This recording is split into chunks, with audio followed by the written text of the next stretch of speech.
The stars were quiet that night. They always were in the Veil Nebula, far from the busy shipping lanes and crowded colonies of human space. Captain Park stood at the main window of his ship, the Fury, and watched the purple and gold clouds of cosmic dust drift slowly past. It was beautiful out here, peaceful. He liked it that way. The Fury was not a small ship. It stretched almost 2 kilometers from front to back, covered in dark metal plates that could absorb enemy fire. Inside, 3,000 crew members worked, slept, and lived their lives among the endless corridors and stations. For most of them, this was home. They had been on patrol for 6 months now, watching the edge of known space for anything unusual. They had found nothing, until today. Commander walked onto the bridge with quick steps. She was a tall woman with sharp eyes and hair pulled back tight. When she spoke, people listened. She had been second in command for 5 years, and he trusted her more than anyone else in the galaxy. "Captain," she said, "we have something." Turned from the window, "Show me." The main screen lit up with sensor data. Lieutenant Minu, the young weapons officer, was already at his station. His fingers moved fast across the controls as numbers and images appeared. 17 contacts, sir, Minu reported. They came out of some kind of fold in space. Nothing in our database matches their energy signature. Walked closer to the screen. The ships were strange. They looked like giant insects made of metal, with long bodies and sharp wings. They moved in perfect formation, spreading out to surround the area where the Fury floated. "First contact," said quietly. Doctor rushed onto the bridge. She was the ship's science officer and expert in languages. Her job was to understand anything new they found in space. Right now, she looked both excited and worried. "Captain, I'm picking up communications between the alien ships," she said. "Give me a moment to analyze their language patterns." "Take your time, Doctor, but not too much time." The alien fleet stopped moving. They had formed a circle around the human ship like wolves around a deer, but was not worried. He had seen many things in his years of service. He had fought in the solar wars when human colonies fought each other for resources. He had faced pirates, rebels, and worse. A few alien ships did not scare him. "They're hailing us," announced. "Put it through." The screen changed to show an alien face. The creature had gray skin, 4 eyes arranged in a diamond pattern, and a mouth full of small, sharp teeth. It wore some kind of uniform covered in medals and symbols of rank. When it spoke, its voice was deep and harsh. Translation software worked fast. Words appeared at the bottom of the screen. "Unknown vessel. You have entered space claimed by the Dominion. I am High Marshal, commander of this fleet. You will power down your weapons and surrender. Your ship and crew now belong to the Dominion. Resist, and you will be destroyed." The bridge was silent. Every crew member looked at their captain, waiting to see what he would do. Smiled slightly. It was not a happy smile. "Doctor, please respond. Tell them we are a vessel of the United Human Federation. We are on a peaceful patrol mission. We mean no harm, but we will not surrender. We would prefer to discuss this like civilized beings." Translated the message and sent it. A few seconds passed, then laughed. The sound was ugly and cold. "Civilized? You are alone. We are 17. There is nothing to discuss. You have 30 seconds to comply, or we will demonstrate what happens to those who defy the Dominion." "Move to stand beside. Orders, Captain." "Hold position. Do nothing aggressive. Let's see what they do."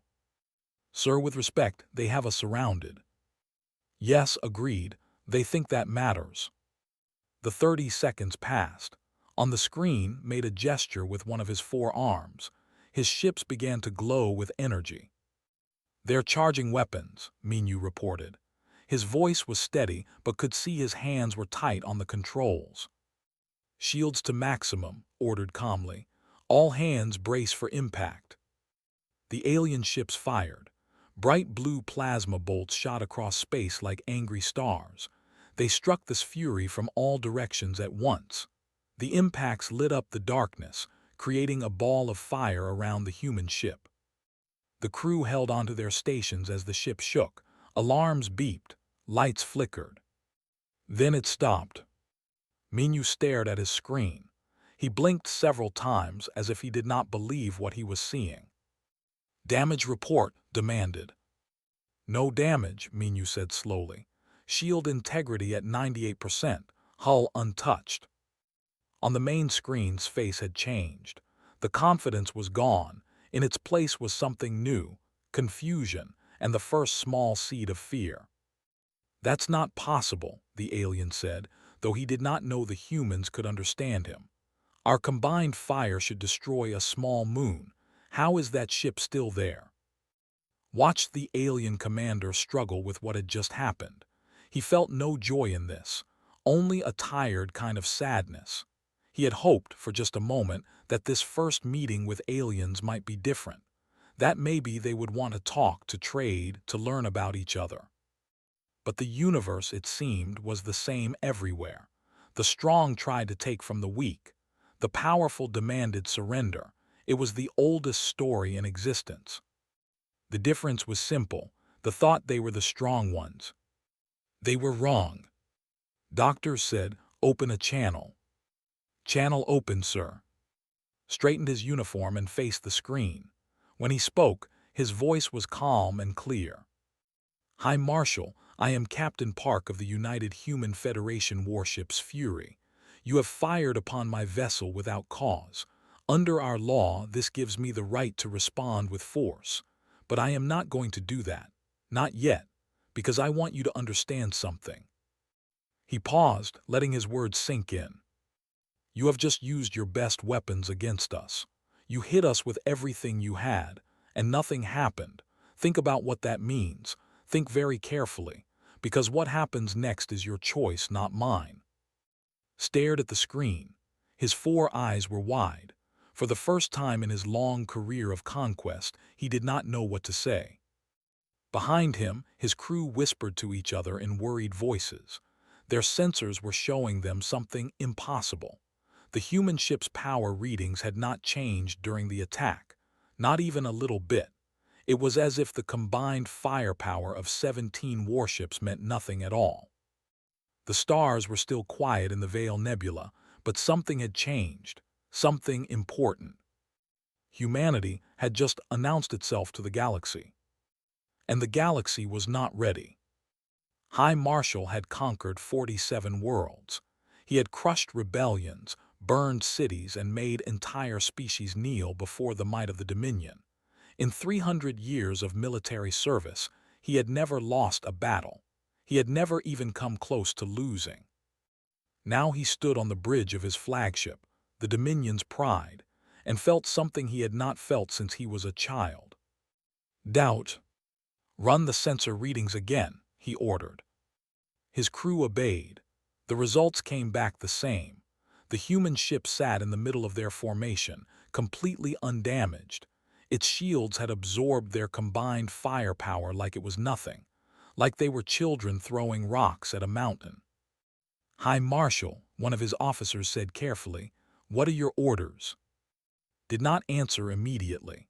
He was still trying to understand what had happened. They had the most powerful weapons in known space. They had conquered 400 star systems using those weapons. No one had ever survived a full fleet attack. Until now. "Send for Scholar," said finally. "I want to know everything about these humans." Scholar was old, even by standards. His gray skin had faded to almost white, and 2 of his 4 eyes had gone cloudy with age. But his mind was still sharp. He was the keeper of knowledge aboard the Dominion's Pride, responsible for gathering information about every species the Dominion encountered. He arrived on the bridge carrying a data tablet, his thin fingers moving across its surface. "High Marshal," he said with a small bow, "I have been researching since we first detected the alien vessel. I have found some information, though it is incomplete." "Tell me." "The species calls themselves humans. They come from a single planet called Earth, in a system on the far side of the galaxy. According to our records, they only developed space travel about 200 years ago. Made a sound of disgust. 200 years. We have been among the stars for 10,000. How can such a young species have technology like this? I do not know, High Marshal, but there is more. His voice dropped lower. 50 years ago, a species called the attempted to invade human space. They were powerful. They sent a fleet of 2,000 warships.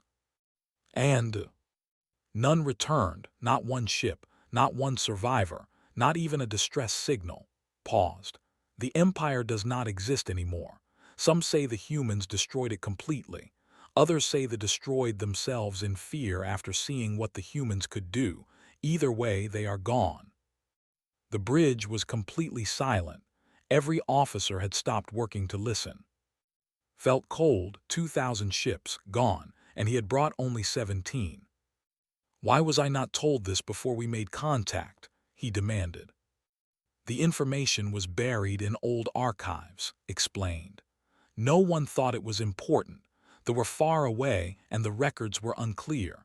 Most believed the stories were exaggerated. Do you believe they are exaggerated now? Looked at the image of the human ship on the main screen. It floated there calmly, waiting, like a predator that did not need to hurry. No, High Marshal, I do not.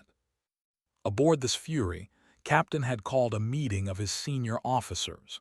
They gathered in the war room, a circular space filled with screens and tactical displays. Commander stood at the main display, showing the positions of all the alien ships. They haven't moved since the attack. They're probably trying to figure out what to do next. They're scared, Lieutenant Minu said. There was no pride in his voice, just observation. Their sensors are probably telling them things they don't want to believe. Doctor looked at her tablet. I've been analyzing their communications. Their language is based on dominance and power. Every sentence has structure that shows who is stronger and who is weaker. They literally cannot speak to someone as an equal. You're either above them or below them. That explains a lot, said. Sat at the head of the table thinking. Doctor, what else can you tell us about their society? From what I can gather, they're conquerors. Their entire culture is built around taking things from others. They find weaker species, defeat them, and absorb them into their dominion. It's been working for thousands of years. Until today, Minu added. Nodded slowly. The question is, what do we do about it? We could destroy them. Lieutenant, show them what we have. Minu stood and activated another display. Images of weapons appeared, each one more deadly than the last. Our main guns are kinetic accelerators. They fire tungsten rods at 8% the speed of light. A single shot can punch through a planet. We have antimatter torpedoes that can destroy a small moon. We have point defense systems that can track and eliminate 10,000 targets per second. He paused, then brought up one more image. It showed something large and dark, shaped like a hammer. And we have this. The crew calls it the hammer. It's a focused gravity weapon. It creates a temporary black hole that lasts for exactly 3 seconds. Anything within 500 kilometers is crushed to nothing. The room was quiet. Even who knew about all these weapons felt the weight of them. We have never used the hammer, said. I hope we never will. These weapons were not built because we wanted them. They were built because we needed them. Needed them for what? Asked softly. Looked at her with tired eyes. For each other. 100 years ago, humans almost destroyed ourselves. We fought wars that killed billions. We created weapons that could end all life on Earth. We came so close to extinction that people still have nightmares about it. He stood and walked to the window, looking out at the stars. We didn't become strong because we wanted to conquer the galaxy. We became strong because we were terrified of what we could do to ourselves. When we finally reached the stars, we made a promise. Never again. We would be so powerful that nothing could ever threaten us. And we would never, ever use that power to hurt others unless we had no choice. But these aliens said, they're conquerors, they won't understand peace. No, agreed. Not at first, but they'll learn, one way or another. Minyu looked at his captain. What are your orders, sir? Turn back to face his officers. Shields to maximum. Weapons stay hot but do not fire unless fired upon. If they attack again, we respond. But we give them every chance to make the right choice. And if they keep attacking, then we show them why they are extinct. His voice was hard now. Not because we want to, but because sometimes the only way to save lives is to end a fight before it truly begins. In the darkness of space, 17 alien ships circled one human vessel. The aliens believed they were the hunters. They believed they had found easy prey. They had never been more wrong. Aboard the Dominion's Pride stared at the human ship and made his decision. He would not retreat. He would not surrender. He was High Marshal of the Dominion, and he had never lost. All ships, he commanded, prepare for full assault. We attack together. Charge all weapons to maximum power. Behind him, Scholar closed his eyes in despair. He knew what was coming. He had read the old records. He understood what happened to those who challenged humans, but did not listen to scholars. He listened only to power.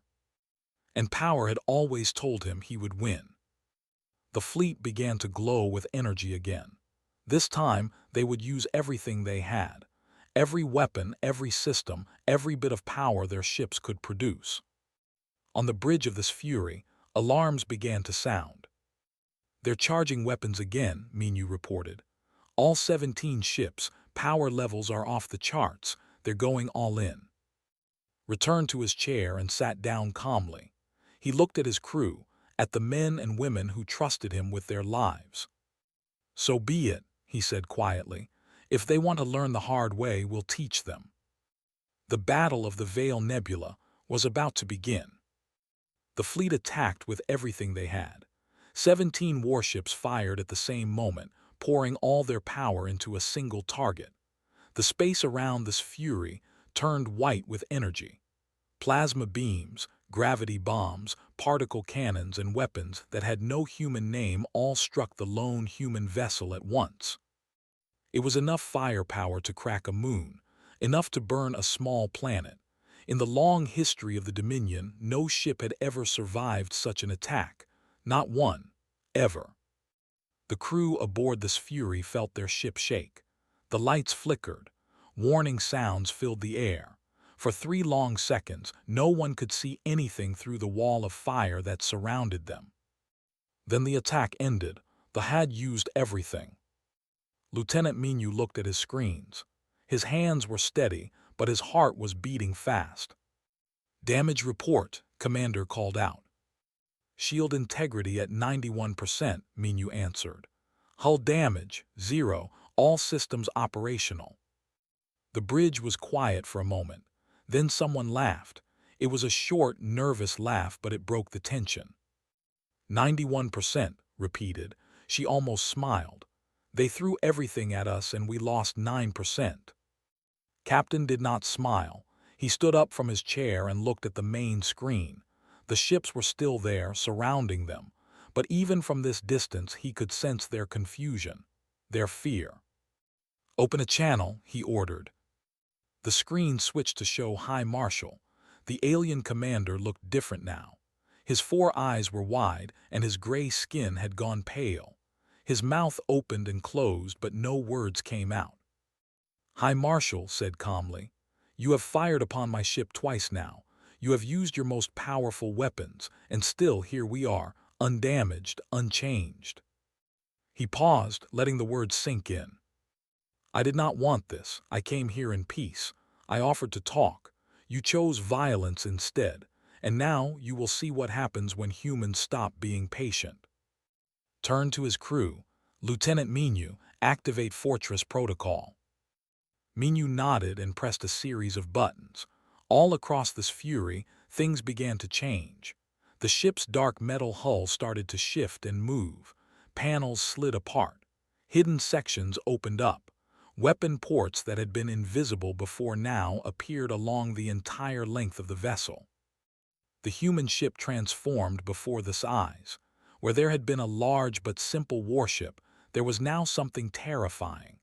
Dozens of gun barrels pointed in every direction. Energy collectors glowed with blue light. The ship seemed to grow larger somehow, more dangerous, like a creature showing its true form. On the Dominion's Pride, officers screamed warnings at each other. Their sensors were going crazy. The readings from the human ship had just increased by a factor of 10. Power levels that should have been impossible were now showing on every screen. "What is that thing?" whispered. Scholar stood frozen, staring at the display. He had studied thousands of species. He had seen weapons of every kind. But this was something new, something beyond anything he had imagined. "High Marshal," said, his voice shaking, "we need to retreat now." "No," growled. "We do not retreat. We are the Dominion. We do not run from." The human ship fired. It happened so fast that no one really saw it. One moment the ships were holding position. The next moment 12 of them went dark. Their engines stopped. Their weapons went offline. They drifted in space like dead fish. Minu's voice was calm as he reported. 12 targets disabled. Strikes hit engines and weapon systems only. No casualties detected. Nodded. Good. The other 5 ships? Still operational. They're not moving.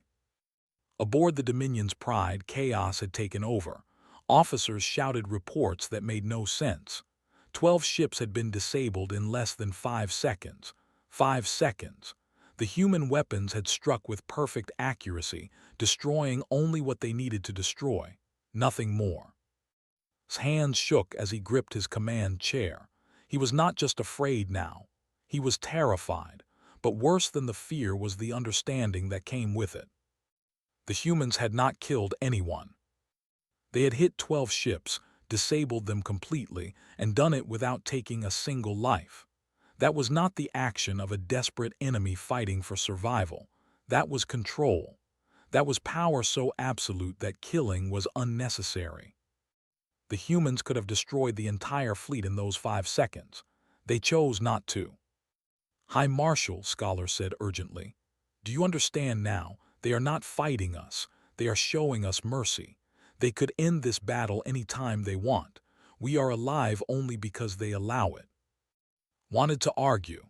He wanted to order his remaining ships to attack. He wanted to prove that they were not weak, that they would never surrender to anyone. But he could not, because he finally understood the truth. This was never a battle. This was a lesson. On the bridge of this fury, Captain watched the remaining ships carefully. They had stopped moving. Their weapons were still charged, but they were not firing. "They're thinking," Commander observed, "trying to decide what to do." "Let them think," replied. "They need to understand that surrender is not weakness. Sometimes surrender is the choice anyone can make." Doctor looked at her tablet. "Captain, I'm picking up communications from their flagship. They're talking about us. Words like impossible and monster keep appearing, but also mercy and spare. They're confused." "Of course they are," said quietly. "Their entire culture is built on the idea that the strong take from the weak. They have never met anyone stronger. They don't know how to react when the stronger side doesn't want to take anything." Minu turned from his station. "Sir, should we disable the other 5 ships?" "Not yet. Give them a chance." "And if they attack again?" Was quiet for a moment. Then he answered. "If they attack again, we end it fast. No more warnings, no more demonstrations. We take out their weapons, their engines, their communications. We leave them floating in space until rescue ships can come get them. They will live, but they will never threaten anyone again." The crew understood. They had all studied human history. They knew about the wars, the destruction, the terrible weapons that humans had built to fight each other. They knew that when humans decided something was a threat, they did not stop until the threat was gone completely. They had no idea how close they were to destruction. "Opened a channel again. His face appeared on the screen. The alien looked broken somehow, smaller than before. High Marshal said, I have disabled 12 of your ships. I could have destroyed them. I chose not to. I could destroy your remaining 5 ships right now. I am choosing not to. Do you understand what I'm telling you? His voice was weak. You are stronger than us. Yes, but that is not the point. The point is this. I do not want to destroy you. I never did. Humans do not conquer. Humans do not enslave. We have the power to rule this galaxy and we choose not to. Do you understand? We choose. Was silent. I am giving you one final chance, continued. Power down your weapons. Signal your disabled ships that help is coming. Accept that this fight is over. Do this and everyone goes home alive. Your people, my people, everyone. And if I refuse, then I will do what I must, and there will be no third chance. The stars watched in silence as the High Marshal of the Dominion faced the hardest decision of his life. 300 years of victory, 47 conquered worlds, a lifetime of never backing down. All of it meant nothing now. He could fight and die, or he could surrender and live. Those were his only options. Looked at his crew. They were watching him, waiting. He could see the fear in their eyes. They wanted to go home. They wanted to see their families again. They had followed him into battle believing in victory. Now they just wanted to survive. He thought of his children He thought of his wife, waiting for him to return. He thought of the stories he would have to tell when he got back. Stories of the day that meant something they could not defeat. Stand down, he said finally. His voice was barely above a whisper.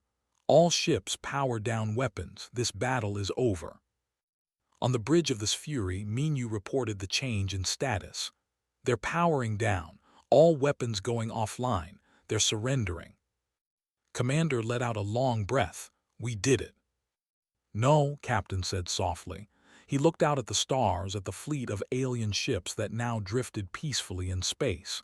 They did. They made the right choice. And because of that, everyone lives today. He turned to his crew. Send medical teams to check on the disabled ships. Repair what we can. Make sure no one is hurt. And then we talk. Really talk. Because this is just the beginning. The Battle of the Veil Nebula was over. But the story was just starting. The meeting room aboard this Fury had been prepared carefully. Human chairs on one side of the table, specially made seats for on the other. The lights were soft, not harsh. Everything was designed to make the aliens feel calm. Captain Park sat at the center of his side. Commander was on his right. Doctor, ready to translate, sat on his left. Behind them stood Chief Petty Officer No, a tall man with gray in his hair and old scars on his face. He said nothing, but his presence meant something. He was there to remind everyone that humans had earned their peace through hard experience. The door opened and 2 entered. The first was young, with bright eyes and smooth gray skin. His uniform was clean but simple.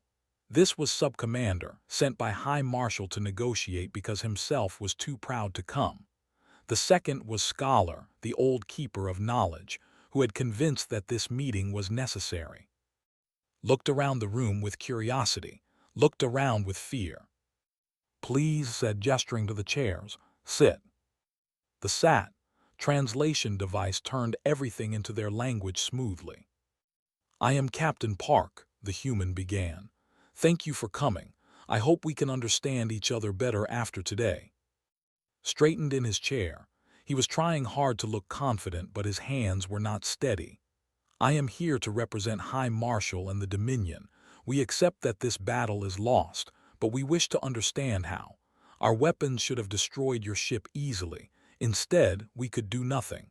How is this possible? Looked at the young officer for a long moment. He could see that was genuinely confused, not just angry or bitter. The question was real. That is a fair question, said, and I will give you an honest answer. But first, I want you to understand something important. We did not build these weapons because we wanted to conquer the galaxy. We built them because we were afraid. Afraid seemed surprised.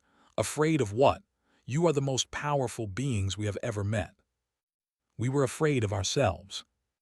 Silence filled the room, did not understand, even with all his knowledge looked confused. Nodded at Chief. The old soldier stepped forward. When he spoke, his voice was rough, like stones grinding together. 200 years ago, humans lived only on Earth, one small planet. 7 billion people all crowded together. We fought each other constantly. Wars over land, wars over water, wars over ideas. We killed millions of each other without even thinking about it. He pulled up his sleeve, showing the scars on his arm. They were old, faded, but still visible.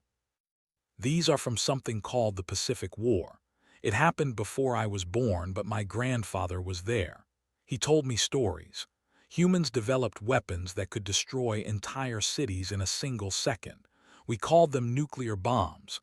Near the end of that war, we used 2 of them. 200,000 people died in moments. His eyes went wide, leaned forward, listening carefully. But that was not the worst part, continued. The worst part was that we kept building more, bigger, stronger. By the time my father was young, there were enough nuclear weapons on Earth to destroy the entire planet 5 times over. 5 times. And we came close to using them. More than once, we almost ended our own species because of fear and anger. Doctor spoke next. Her voice was soft but clear.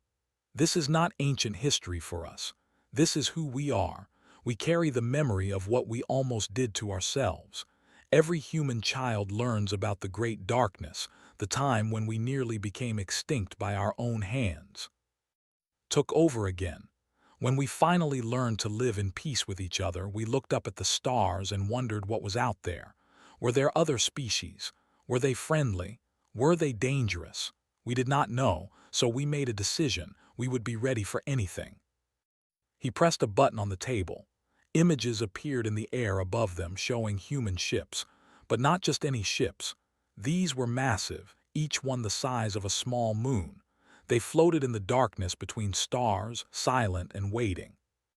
This Fury is a patrol vessel, explained. It is considered mid-tier in our fleet, not the strongest, not the weakest, just average. Stared at the images. Average. Your average ship just defeated our 17 best warships. Yes. Then what are those? He pointed at the giant ships on the screen. Answered, we call them sleepers. They are our strongest weapons. Each one has enough firepower to destroy a star. Not a planet, a star. They wait in the dark spaces between systems, hidden from everyone. They have never been activated in combat, not once in 100 years. Why not? Because we hope we will never need them, said quietly. They exist only as a final defense. If something threatens humanity itself, if we face true extinction, they will wake up. Until then, they sleep, and we pray they stay asleep forever. Was quiet for a long time. He was trying to process everything he had heard. A species that had almost destroyed itself. A species that had built weapons capable of killing stars. A species that chose peace not because they were weak, but because they understood better than anyone what war really cost.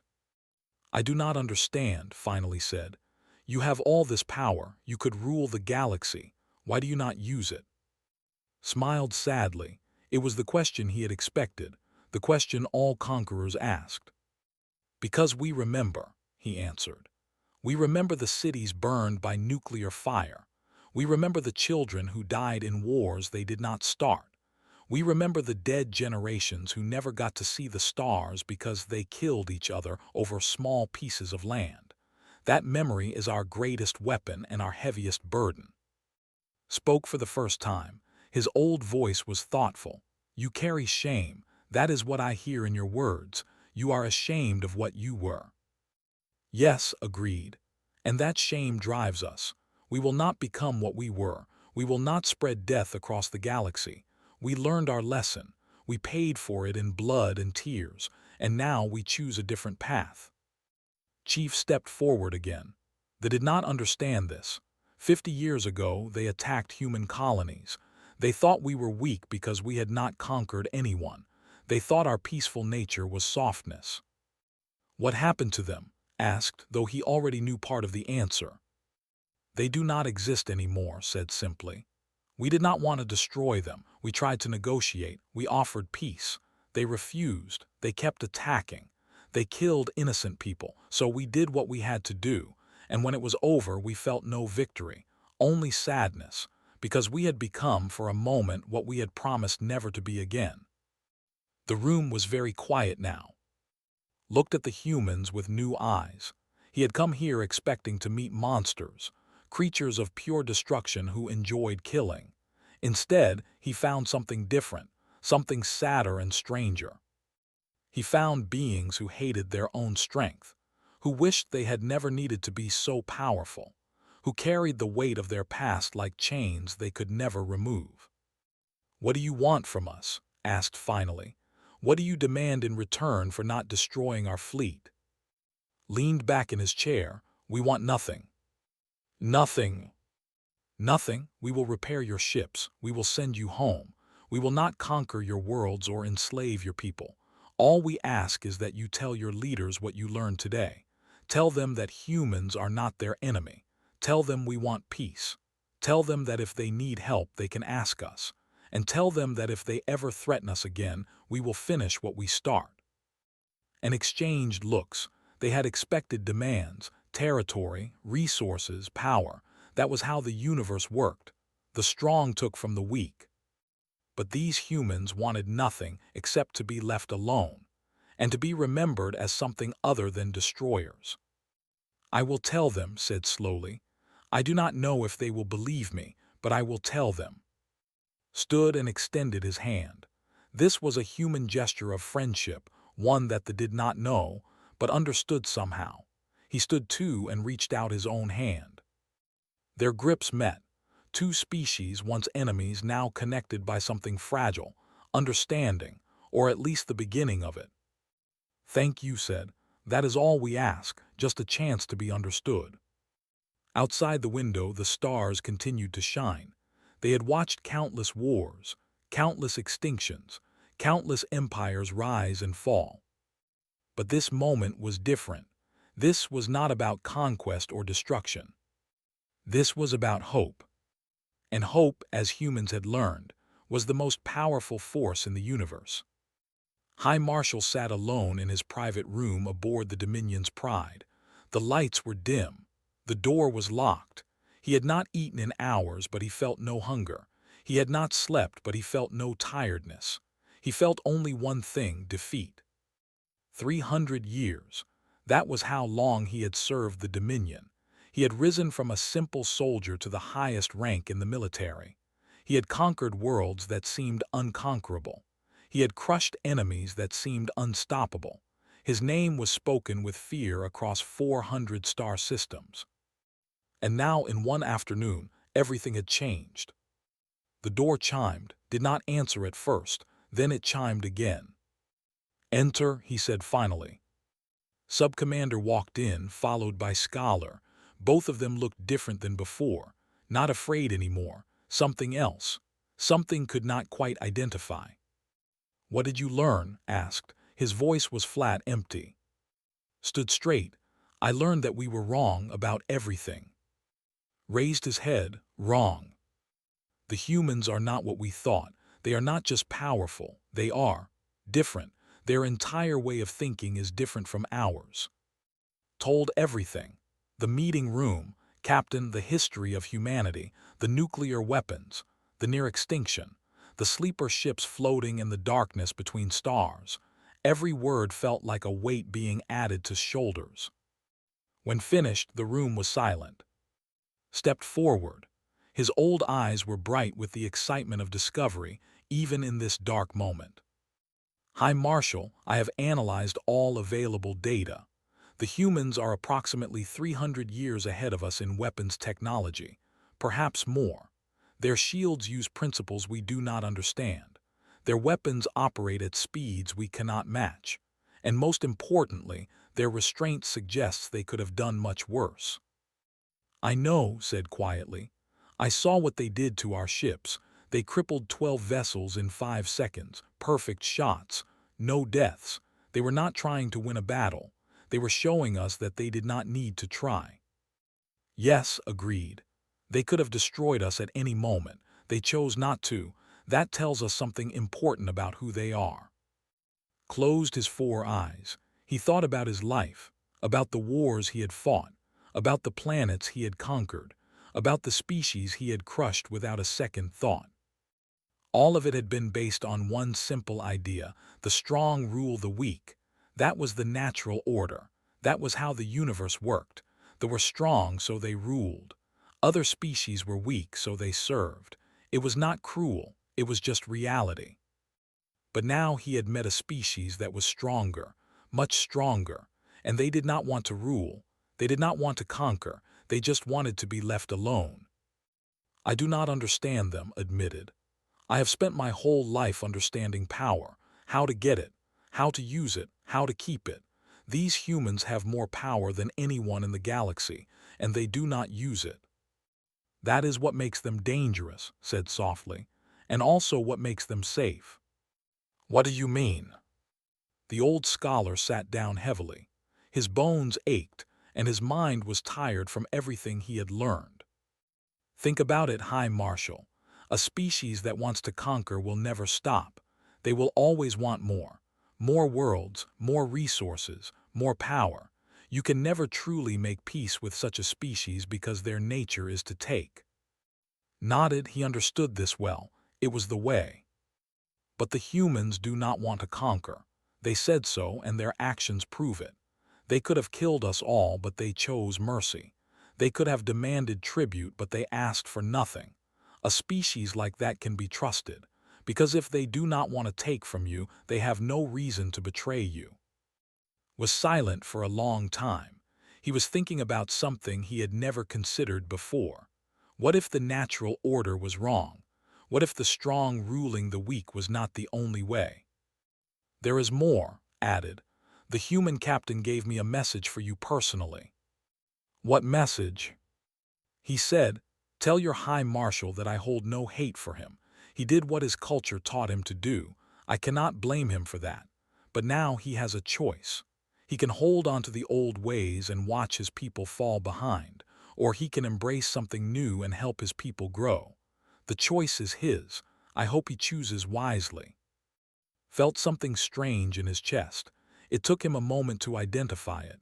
It was shame, not for losing the battle, for something deeper, for all the species he had conquered without giving them a choice, for all the lives he had destroyed without asking why. The humans had beaten him completely, and instead of gloating, they offered him understanding. What should I do? Asked. He was not really asking, or he was asking himself, or perhaps the universe. What would you have me do? A soft chime indicated an incoming message. The screen on the wall lit up, showing Captain's face. High Marshal, the human said calmly. I hope this transmission finds you well. I wanted to inform you that our repair crews have finished working on your damaged ships. All systems are restored. Your people are unharmed. Stared at the screen. The humans had repaired his ships after everything, after the attacks, after the battle. They had fixed what they had broken. Additionally, continued, I have arranged for supplies to be sent to your fleet. Food, water, medical equipment. It is a long journey back to your home space, and I want to make sure your crew arrives safely. Why? The word escaped from before he could stop it. Why do you do this? We attacked you. We threatened you. We are your enemies. Smiled gently. You were my enemies, past tense. The battle is over. You chose to surrender, and I accepted. That means we are no longer enemies. You are guests in human space, and humans treat their guests with respect. The screen showed a visual feed from outside. Human shuttles were approaching the ships, carrying supplies. Crew members watched in amazement as humans brought them food and helped repair systems. I ask only one thing in return, said. When you return home, tell your leaders what happened here. Tell them the truth. Tell them that humans are not their enemies unless they choose to make us enemies. Tell them that we offer friendship to any species that wants it. And tell them that if they ever need help, truly need help, they can ask us. Felt the weight of 300 years pressing down on him. 300 years of war. 300 years of conquest. 300 years of believing that strength meant taking from others. And now in this moment he saw another path. A harder path maybe, but perhaps a better one. I will tell them, said. His voice was stronger now, not proud but certain. I will tell them everything. I cannot promise they will listen. Our ways are old and old ways are hard to change, but I will try. That is all I ask, replied. A chance, just like the chance I gave you. The communication ended, sat in silence for a few minutes, then stood. He felt different, not defeated anymore, transformed somehow, like something inside him had broken and something new was growing in its place. He said, when we return home, I want you to compile everything we learned about humans, every detail, every story, everything. Of course, High Marshal, but why? Because I am going to recommend something that has never happened in history. I am going to recommend that we make peace, not just with the humans, with everyone. I am going to suggest that we stop conquering and start building instead. Looked shocked. The council will never agree. The old commanders will call you a coward. Maybe, admitted, but I have seen what true power looks like now, and it does not look like conquest. It looks like choice. The humans choose to be kind, even though they could destroy anything they wanted.